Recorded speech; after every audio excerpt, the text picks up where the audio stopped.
final speaker, I just want to say, I think we should thank Tomasz and Bernard and Charlotte for the amazing organization. It's been a really, really nice conference. I've learned a lot. So maybe we can all do a little virtual clap or maybe use our hands and thank the organizers. Thank you. Thank you. So thank you for having me here. I'm going to be talking about a Hopf algebraic perspective on skew braces that I've been working on for the past 2-ish years. The main references for my work is this first paper, Skew Braces as Remnants of Co-Quasi-Triangular Hopf Algebras, and this other preprint, which is under review somewhere. So my plan for the talk is to give you some motivation why I started thinking that one should view skew braces as Hopf algebraic objects. Then I'll set some notation. I'll talk about this category suplat. There's going to be a lot of category theory, and I'm sorry for that, but I'll try to make it as digestible as possible if that's not your field of work. Then I'm going to go through the main results, how we can view skew braces related to Hopf algebraic objects in this specific category.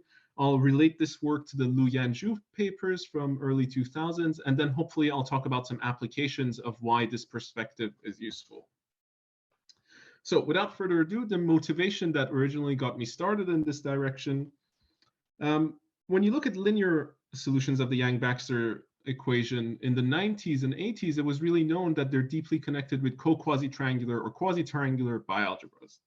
And the way it goes is whenever you have one of these objects on the right, you can look at their category of modules or co-modules, and you get a braided category, and every object inside there comes equipped with a linear YBE solution. In the other direction, you have this thing called the FRT construction, which was mentioned in Anastasia Doiku's talk, that you pick one of these solutions and you do something and you get back specifically a co-quasi-triangular bialgebra. And there's a way to upgrade this to Hopf algebras, which I'll talk a bit about later in the talk. In the set theoretical world, I think skew braces are replacing Hopf algebras in this way. And for me, when you take a set theoretical YBE solution and you take the structure group, or I call it the universal group, but a couple of the other talks called it the structure group, and you get a skew brace, it's sort of reflecting that FRT construction. And in the other direction, there's something called Bachelor's results, which I'll talk about at the end of the talk. And for me, that looks a little bit like representation theory. And so this was my motivation, that there should be a categorical framework. So the question is, can you view skew braces as Hopf algebras or co-quasi-triangular Hopf algebras in some suitable category? And this, we shouldn't just find a category, this should be a useful one. So this interpretation should help explain some aspects of skew braces from the framework of Hopf algebras. Secondly, I really want, so the FRT construction that I talked about, you can generalize it to braided objects in any monoidal category. And I really want this to recover my universal skew brace or structure group. And then lastly, it should allow us to apply Hopf algebraic techniques and then translate it over to the study of skew braces. So some minor notes that I should mention now here. I'm not going to really go over the definitions of the Hopf algebras. I'll assume you're either familiar with them, or if you're not familiar, I'm not going to be constantly using them.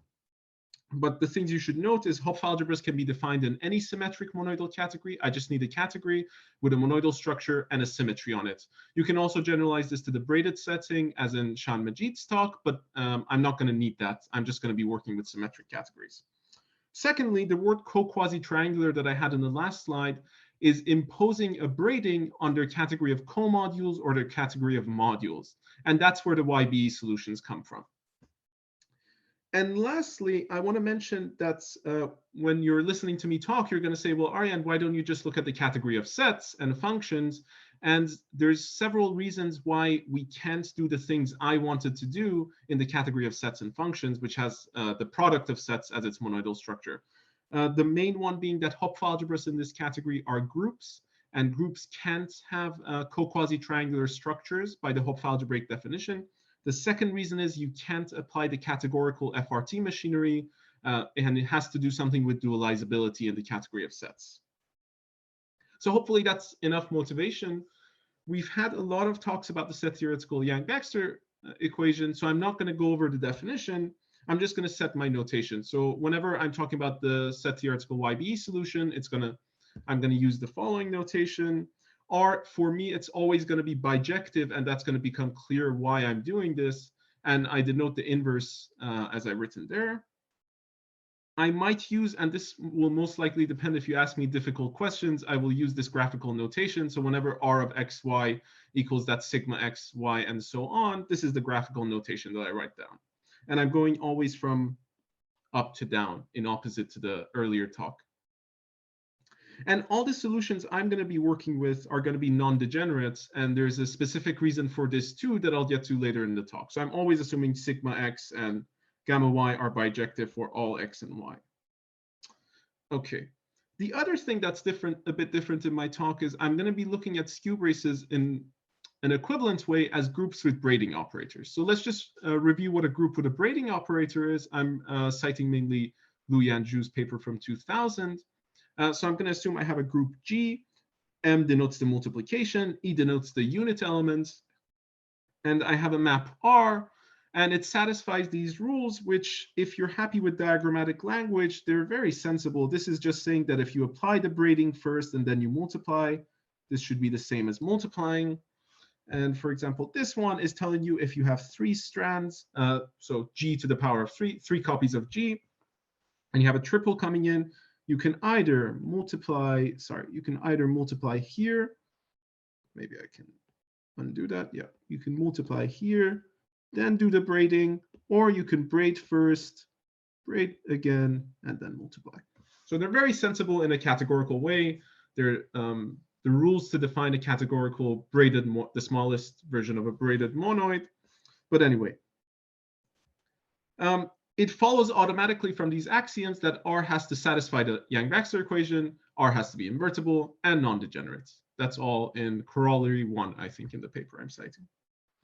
And specifically, the guy I call the universal group or the universal skew brace, you start with, some people call the structure group. You start with a solution, and you generate the group, the free group generated on X, and you quotient out this natural relation. So it automatically follows that this R that I have here extends to a braiding operator on this group. Skew left brace, whenever I say skew brace, I'm going to be talking about a skew left brace, and we've already seen them. I just want to review the notation to say that for me, the star is what people would call the additive group, and the dot is the multiplicative group. And I'm doing that to stay consistent with the LYZ papers. And so people, I think in Agatha and Leandro's papers, they usually do this circle and dots in the other way that I do. And yeah, so whenever the B star is abelian, then we're talking about a brace. Okay, so these guys I said are equivalent, and how does the equivalence go? Well, whenever you pick a skew brace, a skew left brace, you get this braiding operator that many people talked about on it, and that becomes exactly a braiding operator on this first multiplication. Yeah. And in the opposite direction, whenever I pick a group with a braiding operator, well, I already have one multiplication. I need to get the second multiplication. And the way I do it, I define it like this. So some people use lambda instead of sigma. So hopefully that's all satisfying. So I'm going to be going equivalently between these 2 points of views. And let me tell you just from now what the main results are going to be. The main results are there's this really nice category, suplat, and it has a symmetric monoidal structure. And it's going to have lattices, complete lattices, and objects, and so on. And the main results are that whenever you give me a Hopf algebra, which is going to be a complete lattice with a bunch of structure morphisms, I can construct a genuine group out of this. So there's a way to get a genuine group out of this, which I call the remnant. And then whenever you have a co-quasi-triangular structure on your H, so that was what would give you the YBE solutions, this automatically gives you a braiding operator on this underlying group. And consequently, any co-quasi-triangular Hopf algebra in this category suplat is going to give me a skew brace. And lastly, any skew brace can be recovered in this way. So any skew brace you give me, I can give you at least 2 different families of Hopf algebras in this category suplat, whose remnant is going to be exactly that skew brace. So let's talk a bit about suplats, this horrible, horrible category. So my main reference for this is going to be the first chapter of Joyal and Tierney's book, and they have, so suplat appears in the work with locales and algebraic geometry. So the objects of my category are going to be partially ordered sets where for any subset you take, you have a least upper bound or a join. And that's the notation I'm going to write, for example, for the join of a subset S. The morphisms I'm going to consider are exact precisely maps which preserve the joins. This is the notation. If I have an index set, for example, I would just denote the join of that set, subsets like that. In particular, the objects I'm talking about automatically have meets, so they're complete lattices, and you can define the meet as the join of everything that's under a subset, basically. But again, I want to emphasize I'm considering join preserving maps, which are a much larger set of maps than maps between complete lattices that would both preserve meets and joins. So, and a simple example, which it basically creates the structure of all of this talk, is that any set, you can consider the power set of it, and it has like the union gives you the join and the intersection gives you the meets. A more fun example, for any positive integer you take, you can consider the set of integers dividing it, and then GCD and LCM give you the union, the join and meet for that lattice. I'm going to add some notation here. I'm going to consider the top element of a lattice, of a complete lattice. I'm going to denote it like this, and the bottom element, which is the join of nothing, basically, but always by the empty sets. So more importantly, this is just a bit of categorical machinery that we have to go through. Suplats, why is it so good? It's complete and co-complete, so it has equalizers and co-equalizers and limits and co-limits and all that stuff. And I have to mention here something that basically the complete structure, so limits, equalizers, and products look exactly as in the category of sets. So the product of two lattices here is just going to be the product of the underlying sets with pointwise order. Similarly, if you give me two lattices and a parallel pair between them. So for example, the equalizer of this guy as sets, if you give me two functions, the equalizer would just be all the things in the first guy where f of L is the same as g of L. So when I say the equalizers are the same in suplat, again, it's going to be this subset, and it's going to automatically contain a complete lattice structure.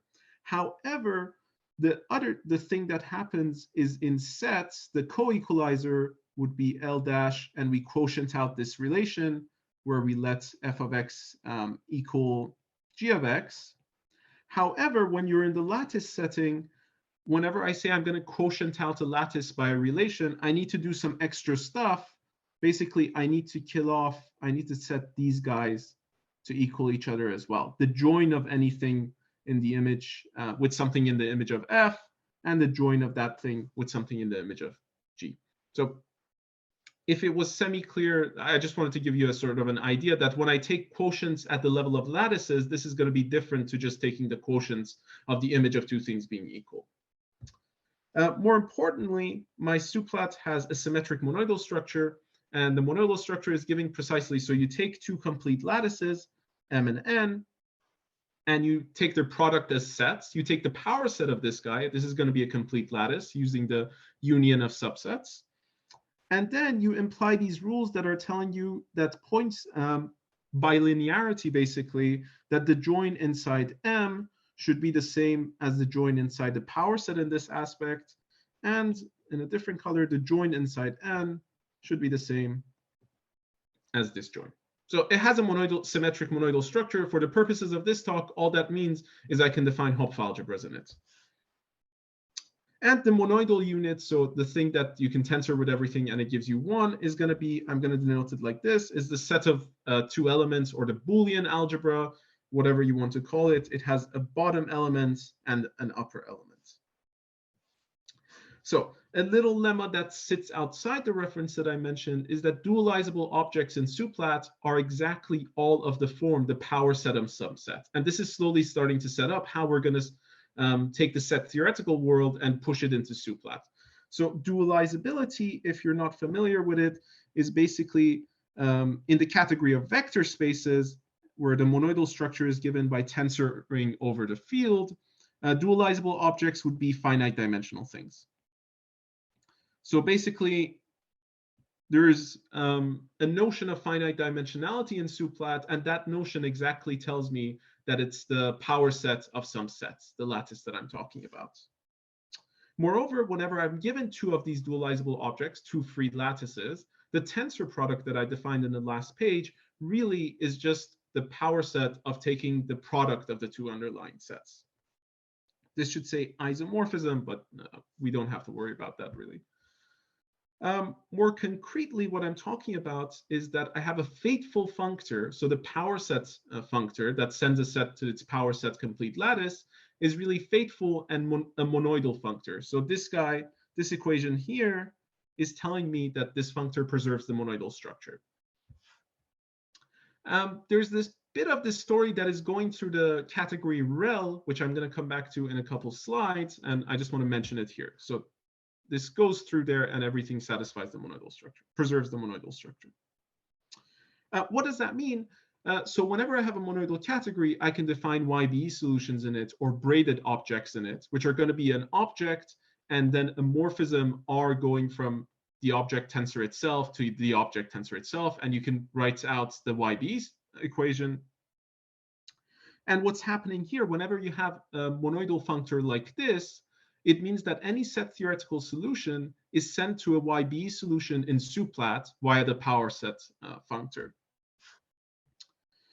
There's this little extra nugget that when I look at invertible maps, so isomorphisms between free lattices, these dualizable objects, they have to be of the form, the power sets of a bijective map. And what this tells me is if at the start of this talk, I said I'm going to restrict to invertible set theoretical solutions. And the reason is precisely that once you restrict to invertible stuff, it means that on the SUPLAT side, it has to come from an invertible set theoretical solution. There's a little extra piece of information here. On the right-hand side, I added dualizable objects, which means I'm only talking about PXs. And here, non-degeneracy is telling you something that, again, I'm going to come back to a bit later. So this becomes a bijection if I restrict to non-degenerate invertible set theoretical YBE solution and invertible YBE solutions in SUPLAT on dualizable objects. But now let's get to Hopf algebras. So Hopf algebras, again, I want to emphasize in the first paper that I mentioned where I described this theory, I've written out the definition of Hopf algebras in this category as definitions. So if your background is not Hopf algebraic, you should still be able to work with this theory just looking at the definitions there. But just in a rapid, quick fire way, a Hopf algebra here would be a complete lattice. It would be a monoid in the category SUPLAT. So I have this map, this multiplication map going from H tensor H to H. I have the unit, which is a map from my monoidal unit, which was the set of two elements, or the Boolean algebra. In the dual way, I have a coproduct and a co-unit, and this is my co-unit that I'm going to talk about a lot during the talk, and an antipode.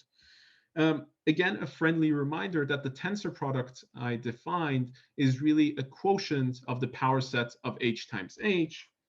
So I can write, for example, elements inside here would be of the form a subset of a bunch of things looking like this. So the power set itself is generated by singletons. So any joint preserving map basically depends on what I write, how I define the multiplication on the image of this guy inside H tensor H. And I'll add a little, so here I'll just simply write H dot H dash, and that's absolutely fine. You can define a sort of Sweetler type notation for your co-multiplication as well. And this guy is a map from the sets. It has to send 0 to 0, and wherever it sends 1 is going to become your unit element. So it really looks like linear Hopf algebras, but there's no scalars, and all these maps have to be joint preserving, and it's respecting the order of your complete lattice. Finally, I just want to mention, I wanted to mention that first. The antipode I'm going to consider is always going to be invertible, and the reason is I have no way of getting rid of that my proofs. So if anyone can fix that, they're welcome to do that, but I'm always going to be talking about Hopf algebras with invertible antipodes. The prime example, any group you have, you can consider the power set of it, and that's going to be my group algebra in suplat, and it looks exactly like the linear group algebra, where the co-multiplication is acting in a group-like manner. The multiplication is just using the multiplication of the group, and the antipode is the inverse. Any questions so far? Okay, I'll keep going. Let's get to the nicer stuff. So whenever you've given me one of these Hopf algebras from the last slide, so this is going to be a complete lattice with all these extra structures, there's a way to construct a group out of this guy. So how can we do this? Basically, suplat is something called a pointed category, so it makes sense to talk about kernels and co-kernels. But most importantly, this co-unit that I talked about is a map from H to this set of 0 and 1. And what I'm going to do is I'm going to kill off everything that's going to 0. So what I'm going to do is, this is my co-unit. I'm going to take the kernel of this, basically the pre-image of these guys. And then I'm going to construct this guy called Q, like this, as a lattice. Again, I want to emphasize this quotient is now happening as a lattice. So this is a co-equalizer of something in the category suplat. And it turns out you can do this in a very abstract way. This guy always becomes a Hopf algebra again. But this is a really special Hopf algebra. The co-unit of Q has to send everything to 1. Every non-trivial element in it is being sent to 1 because I killed off all the things that were going to 0. And there's a theorem, and this heavily uses the suplat stuff, where I prove that this guy, in this case, has to look like P, the power set of some group. So exactly whenever it satisfies this, this has to have the form of the group algebra of some group. And this is precisely the group that I'm calling the remnant here. So the multiplication, so all the group structure is coming from the Hopf algebra structure here, but defining Q itself is only using the co-units. That's something I wanted to emphasize that I'm going to mention later again.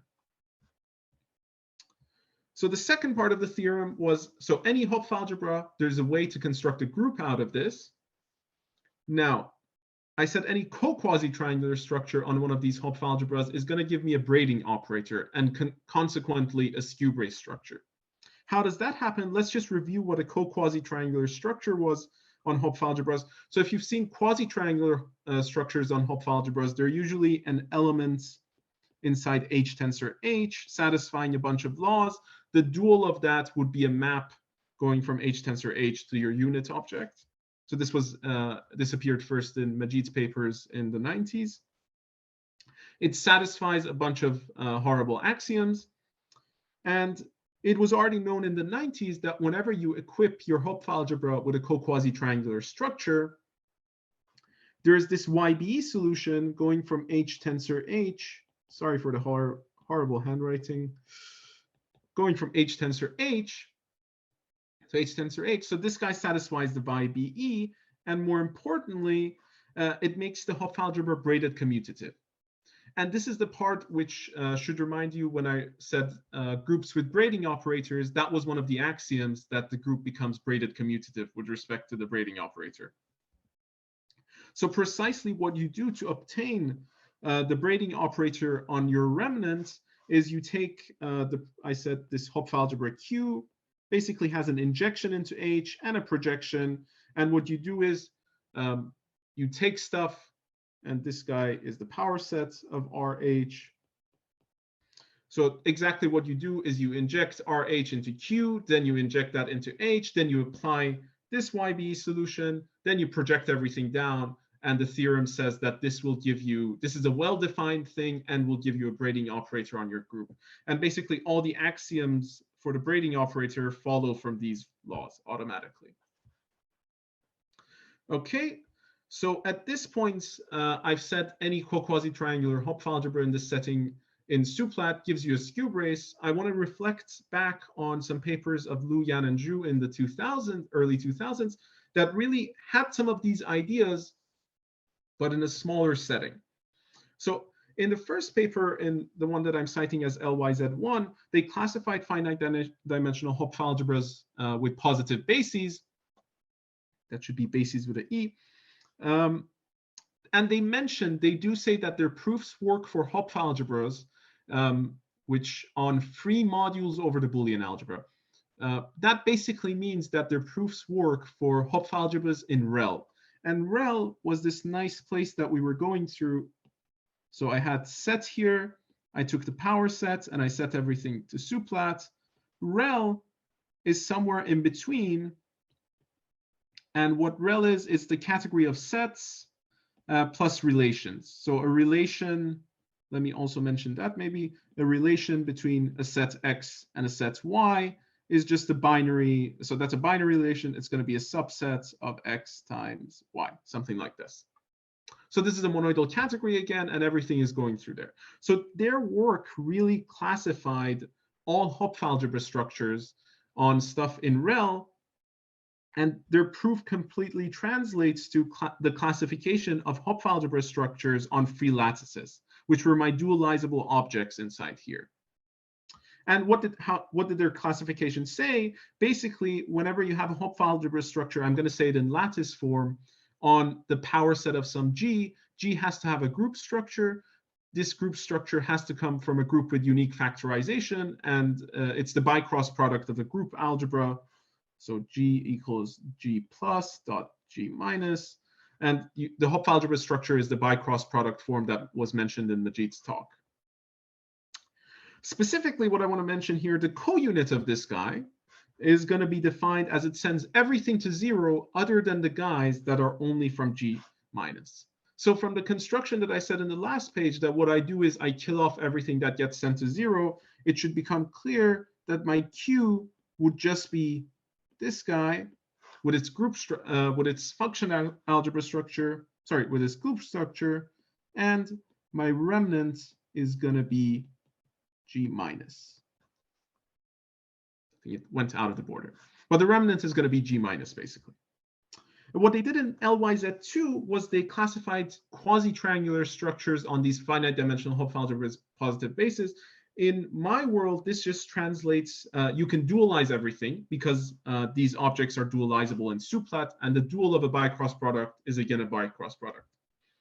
And this classifies co-quasi-triangular structures on these guys, which basically are correspond to pairs like this, satisfying a bunch of rules. And they mentioned that whenever you have such a data, you obtain a braiding operator on the group G minus.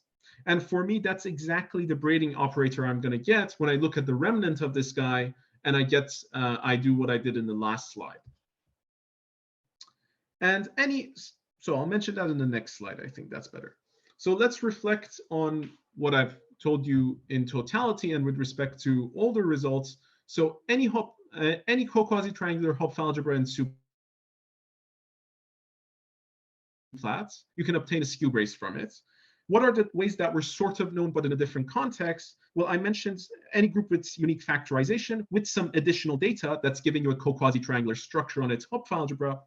You obtain, so this is the Hopf algebra you're looking at, and its remnant is going to be G minus, and you obtain a braiding operator on it as follows. The other way that is sometimes known, and it was mentioned in Majid's talk, that whenever you have a Hopf algebra, you can construct the double of this guy. That's going to be quasi-triangular. You can dualize that construction. It's going to be co-quasi-triangular. And it was again noted in the LYZ papers that dualizable Hopf algebras in their setting will be of unique factorization. If you apply the Drinfeld double, the operator you get back on G plus dot G minus is going to be, it's called the Zhu and Weinstein operator. Another thing you can do is any skew brace you give me, I look at it as a group with a braiding operator. From this guy, I get a unique group with factorization where my G plus and G minus are just G itself, and there's a way to define the actions. It becomes a matched pair of groups. So the Hopf algebra I'm considering is this guy, and the remnant of this guy is precisely going to give you back the skew brace you started with. So here my this data, eta and zeta, are just the identity. The YB solution really hides in the matched pairs of groups. So there's a trivial way of getting the skew brace back like this. And the two things that I'm going to talk about in a few slides ahead from here are any YB solution you give me. Now I wanted to get back the structure group, and this is where I really had to go to Suplat, where you really have to go to Suplat to apply the FRT construction. And it's this Hopf algebra, which is going to live in Suplat, that I'm going to talk about, which gives you back the structure group. And there's a mutated way of doing this that can give you back a skew brace. And the difference between this guy and this first guy is that the second one really lives in Suplat, whereas the first one is a dualizable Hopf algebra. Okay, that's a summary of what the core of the theory is, but let's talk about applications. I think that will be much more interesting to the audience. So I said I want a categorical framework that can do some good things. So let's do some good things with it. First, I wanted it to explain some aspects of the theory of skew braces from the Hopf algebraic point of view. So the first thing I'm going to explain is, so far in the main theory, I've been only looking at skew braces as groups with braiding operators. So I've never mentioned the secondary group operation, this star that I was talking about. It turns out that whenever you look at a skew brace and you're looking at it as a remnant of some co-quasi-triangular Hopf algebra, this star product, the secondary group structure, is a projection of the transmutation product of the Hopf algebra. So transmutation was a theory that appeared in Shah and Majid's works in the 90s, and it tells you whenever you have one of these co-quasi-triangular Hopf algebras, you can construct a new product and a new antipode on it. And they're defined as very hard to work with, and they're defined like this. And they basically make your Hopf algebra into a braided Hopf algebra in its category of left comodules. The main thing I want to say is basically, again, it's easy. You just go from the remnants into Q, then go into H, apply this product here, and then you project back, and it turns out that it's going to be this star. And in the last slide, I mentioned you can view a skew brace non-uniquely as a remnant of different Hopf algebras, but always when you apply this projection, you're going to get back the same star. So it's all well-defined and well-respected to each other. I should also mention I've been working with left skew braces. I haven't checked by hand, but I'm pretty sure you would get the right skew braces if you repeat transmutation theory with, here I'm doing it with left comodules, there you would do it with right comodules. So that's a little nugget for anyone who wants to check this. Secondly, the main thing that I wanted to do was that categorical FRT gives you back that group structure, that structure group, or universal group, as I prefer to call it. So what is categorical FRT? For any YB solution in an arbitrary monoidal category. So imagine you've just given me an object and an operator on it, which makes sense in that monoidal category. There's an alternative way to look at picking a solution, which is these guys correspond. Let me draw it here. These guys correspond to picking a functor, a nice monoidal functor from this curly B category, which is the category of braids, the smallest category generated by one braid. Sorry, the smallest braided monoidal category generated by one object. And then whenever you have one of these nice monoidal functors, people into Hopf algebras, what they do is they apply Tanaka-Krein reconstruction, and they get back, you compute a giant co-limits, and this guy is going to be a Hopf algebra inside C itself.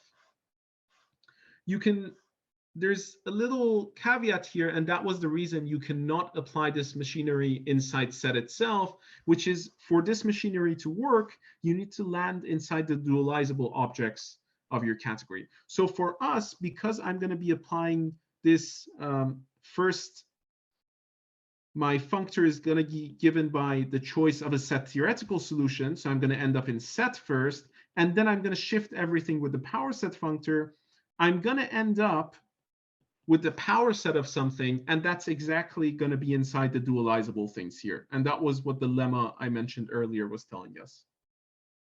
So in Suplat it works, but if you wanted to do this at the level of sets, it wouldn't work.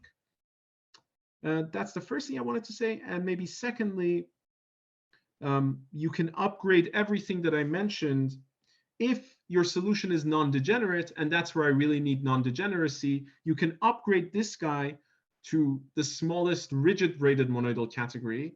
And now this guy is going to be a Hopf algebra. So before you would get a co-quasi-triangular bialgebra, now you will get a co-quasi-triangular Hopf algebra. And that's where non-degeneracy is coming in. Let me just tell you what this guy looks like. It's a little bit awful, but I think it's worth seeing. So it's the free Suplat algebra generated by two kinds of elements, kind 1 and kind 2. They're going to correspond to pairs of elements in X in my original. So I'm starting out here with a YB, a set theoretical YB solution. So when I say the free Suplat algebra generated by this, I'm going to take the free monoid generated by this guy. So this is the free monoid. And then I'm taking the power set of it. And this is a complete lattice in Suplat. And this makes sense because algebraic theories in Suplat are well behaved. And then I'm quotienting out, again, these are relations at the lattice level, where, for example, anytime you multiply a bunch of things of type 1 and type 2, and X here is fixed, and I'm taking the join over all A inside my set, this should be 1. And the symmetric version here, if I multiply two things and X and Y are not the same thing, then it should give me 0. And then here is where you should be reminded of the structure group, basically. If someone's seen the linear FRT, this looks exactly like the linear FRT. More importantly, the co-unit, so my generating elements of this lattice are going to look like a bunch of X1, Y1. They're going to look like words like this, Xn, Yn. And what the co-units will do, so I automatically get the co-unit from the categorical machinery, it's going to kill off everything where even one of these Xi, Yi's are not the same. So I'm going to be left with only things which are of the form X1, X1 times Xn, Xn. And now it should become clear why this guy is going to give you back the structure group, because you're going to only have, you're basically going to end up with the free monoid with stuff of the type XX type 1 and XX type 2. And this law is going to translate to the fact that this is the inverse of the ones of type 1. And this is going to give you exactly the relation for the structure group. Okay, just an idea of what to do. And there's another relation you can impose if you started out with a skew brace that would give you, that's the guy I call H omega M. And that's an upgraded version of this, which will recover the skew brace from the remnant construction. So I did the first two things I said I would. I explained something from ordinary skew brace theory, so the secondary group structure. I verified that the FRT categorical version of it recovers the universal group. There's a third thing I want to do. I want to apply Hopf algebraic techniques to skew braces. So from the main theorem, Hopf algebras should rejoice because you can do all the good things you could do at the level of Hopf algebras, see what happens through the remnant, and you're going to get something at the level of skew braces. So let's do that. Let's recall the theory of Drinfeld co-twist. So normally you might be used to Drinfeld twists, which take a quasi-triangular Hopf algebra to another quasi-triangular Hopf algebra. Here I'm working with co-quasi-triangular Hopf algebras, so I need co-twists. So there are going to be some horrible maps going from H tensor H into my monoidal units. They have to satisfy these wonderful axioms.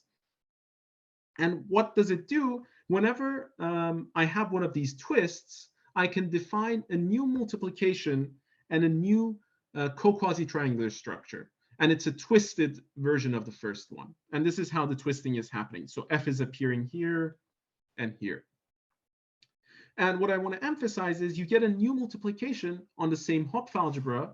And this guy, these datas give you a new Hopf algebra structure, but my co-multiplication, co-units, and my units are remaining the same. And the most important part for us for the remnant construction is the fact that the co-unit is remaining the same. So the remnant set should be the same, but I'm obtaining a new group structure on it. So what I did particularly in the preprint I was mentioning is I looked at co-twist, but specifically on this guy H omega that you can construct from a set theoretical YBE solution, and H omega M that you can construct from any skew brace. Let's denote it like this. And when you try to realize what's happening at the level of the remnant, I was able to define just the notion of Drinfeld twist at the level of skew braces and set theoretical solutions. So these guys are going to be triples. So a Drinfeld twist on a skew brace, and now I'm just including R, I'll talk about the star product in a second, is going to be a triple where F is a map going from G2 to G2, and psi and phi are maps from G3 to G3. And they satisfy a bunch of axioms. I'll get to the axioms in a second.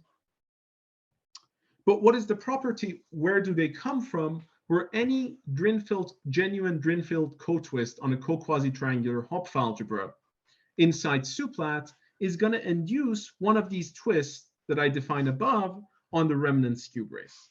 So that's how I got to their definition, and that's how they're well behaved. And how do they give you a new skew brace structure? Well, whenever you have one of these triples, F psi and phi, you can twist the multiplication like this, and you can twist the braiding operator like this.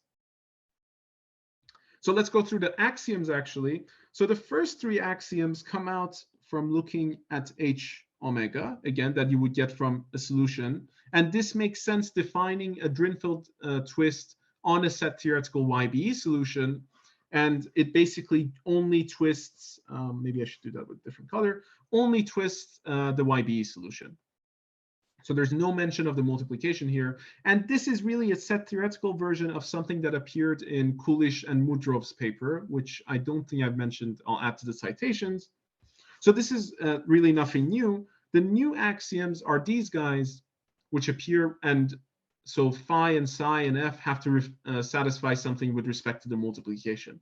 And this tells you that this new group, this new multiplication that you get really defines a group structure, and this new guy is really a braiding operator on it. Let's look at some examples maybe, and that will clarify some stuff. So the reason I started looking at Drinfeld twist after the first paper was there's a preprint, I don't know if it's a paper now, by Anastasia Doiku. And she's working with, as she mentioned in her talk, she's working with quantum algebras coming from set theoretical YBE solutions. And she was looking at Drinfeld twists on these guys. And there's something she mentioned, that any involutive solution is related to the permutation solution via a twist, but it's not admissible at the quantum algebra level. So the proof that she does there really boils down to the following fact that, as far as I could understand, at the set theoretical level, that's given any YBE solution. So you take something, an X and R, you can always define a twist on it like this. And once you twist it like that, you will get back the flip solution or the permutation solution, whichever you prefer to call it. So every involutive solution can be obtained, can be sent to the permutation solution by a twist. And I have a little theorem in the paper that twists are invertible. So if you're given a triple F psi and phi, there's another triple F inverse, and then a mutated version of psi and phi that can give you back the original solution from the second one. So you can always get any involutive solution as a twist from the permutation solution. I was hoping Drinfeld twists would be a bit more curse and not send everything to each other, but they do, unfortunately, at least in the involutive setting. For non-involutive settings, the same twist that I'm defining here is sending your solution to its left-derived solution, which is this guy. And now let's look at the skew brace version. So I can apply the same twist actually to any skew brace. So here now I'm looking at G, M, E plus an R. And it turns out that any skew brace can be obtained as a twist from the trivial skew brace associated to its additive group. So if you apply the same twist here, you basically send, so the operator I already mentioned is going to be this guy, and the multiplication, exactly, the twisted multiplication is going to be your star multiplication. And this braiding operator and this star multiplication are exactly what you would get from the skew brace G star star. So I'm sending something that looks like G dot star, and I'm twisting it to get G star star back. You can actually, unfortunately or fortunately, you can classify all twists, and you can show that any twist you have from a G dot star to a G, another dot, another star dash, basically star needs to be isomorphic. It needs to be the same group as star dash because of what I mentioned in the last slide. And you can actually, all of them, all these twists correspond to a family of isomorphisms satisfying some extra conditions. And the twist is always going to be given by this. And psi and phi are automatically determined in the definition by F. It's just a matter of their existence. Let me also note, so already hopefully in the previous slides, the fact that you can do categorical FRT and it allows you to get the structure group back, that should already tell you that this Suplat setting is good. But moreover, when you look at Drinfeld twist or Drinfeld co-twist, I really got these definitions by looking at those two FRT Hopf algebras. And at the end of that preprint, I do look at what kind of co-twist would you get if you just look at the Hopf algebras coming from groups with unique factorization. And it turns out you actually cannot get all of these guys. You sort of get half of them. So all of them don't really appear in that theory. So hopefully that should be another piece of evidence that shows that this Suplat setting really does go beyond the LYZ theory. Finally, there's a lot more left to do, and I want to talk about some other stuff that one could do. Hopefully, if I get a postdoc somewhere, I will do some of these things, but you're more than welcome to contact me to talk about any of them. At the start of the talk, I mentioned the picture in the linear setting reminded me of, so in the set theoretical setting reminded me of the linear setting. And I mentioned something about Bachiller's results. So this is taking certain skew braces, and it gives you an algorithm to getting tons of set theoretical YBE solutions from this. I really hope, and I sort of believe for certain reasons, that this theory has something to do with take your skew brace, realize it as the remnant of some co-quasi-triangular Hopf algebra and Suplat. You can look at the category of co-modules of this guy, and then you can look at free lattices with co-module structures, and these guys would be getting YBE solutions on X. And I think this algorithm is taking something from this story. So this would give you, if not, this should give you another way of getting solutions starting from a skew brace. Another thing, so there's two main ways of producing co-quasi-triangular Hopf algebras from normal Hopf algebras. One is taking the double, and that way has been exhausted in the LYZ theory because all the dualizable ones are of their form. But there's another way, which is due to Majid and Ryan Aziz, who's present in the audience. And that takes a co-quasi-triangular Hopf algebra, a dualizable braided Hopf algebra in its category of co-modules, and spits out another one of these guys. What it should do is take a skew brace at the if one can translate that and compute everything, it should take a skew brace, some group that's related to the skew brace, and then spit out a new skew brace from that theory. Lastly, my passion project is the fact that skew braces are related to biquandles, and we saw some naughty stuff happening earlier in the BIRAC talk. And these give you combinatorial knot invariants, but we also know the big sort of push for co-quasi-triangular Hopf algebras and so on is getting quantum invariants for knots. And so you can take one of these guys, look at the lattice-based quantum invariants they give you, and you should recover these biquandal invariants as the shadow of those guys. So that is semi in progress, I'd say. I just need to write up parts of it. And finally, I added this from yesterday's talks.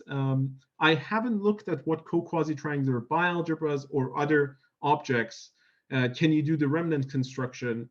And I'm guessing some sort of semi-truce theory, maybe the YB semi-truces, something from there should be recovered from this. but I really use the antipode in my proofs, so I don't know how to replace that part of the proof. Thank you so much for your attention. The slides are on my website and the references as well. If you have any questions about this stuff, feel free to email me. I'm more than happy to answer.